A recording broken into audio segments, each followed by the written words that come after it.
Saat kadar atom oksigen lebih besar, maka aurora akan dominan berwarna hijau atau kemerahan. Sedangkan jika kadar atom nitrogen lebih banyak, aurora akan berwarna oranye atau kemerahan.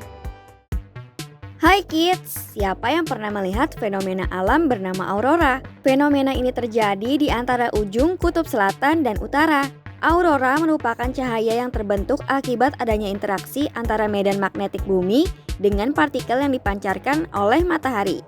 Cahaya aurora bahkan bisa terlihat dari ruang angkasa. Aurora yang ada di langit bagian selatan bumi disebut aurora australis. Sedangkan aurora yang ada di langit bagian utara bumi disebut aurora borealis. Nah, ternyata aurora borealis menyimpan fakta-fakta menarik nih kids. Yuk kita cari tahu. Warna cahaya aurora berbeda-beda. Jika kita sering melihatnya di televisi maupun internet, cahaya aurora borealis memang berbeda-beda kids. Alasannya ternyata karena kandungan atom pada oksigen dan nitrogen selalu berubah-ubah. Saat kadar atom oksigen lebih besar, maka aurora akan dominan berwarna hijau atau kemerahan. Sedangkan jika kadar atom nitrogen lebih banyak, aurora akan berwarna oranye atau kemerahan. Selain itu, terkadang aurora juga memberikan cahaya yang berwarna biru. Aurora berasal dari nama dewi. Aurora borealis yang terletak di ujung utara itu ternyata berasal dari nama seorang dewi Romawi, yaitu Dewi Fajar. Sebelum kita lanjut videonya, jangan lupa klik tombol subscribe dan tombol loncengnya ya. Sedangkan nama borealis berasal dari bahasa Yunani yang berarti angin utara. Bisa menciptakan ilusi. Jika kita menyaksikan cahaya aurora secara langsung, pasti menyangka kalau aurora itu terletak dekat sekali.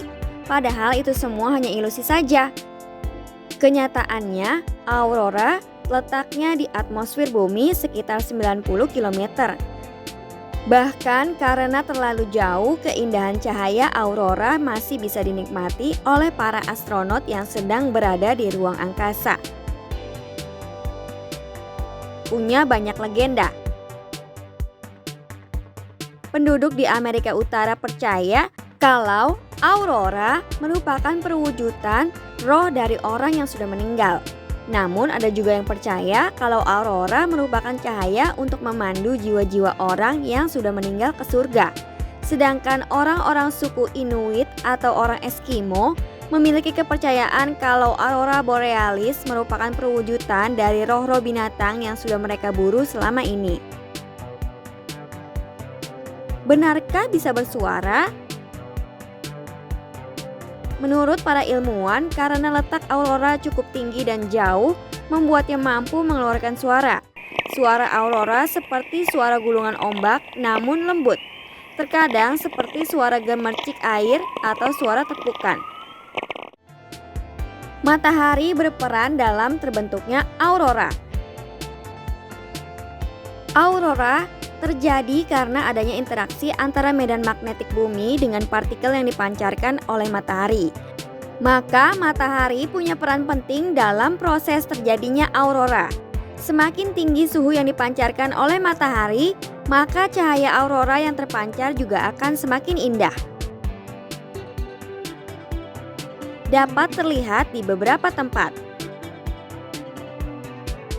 Aurora borealis dapat dilihat di berbagai tempat bagian bumi utara.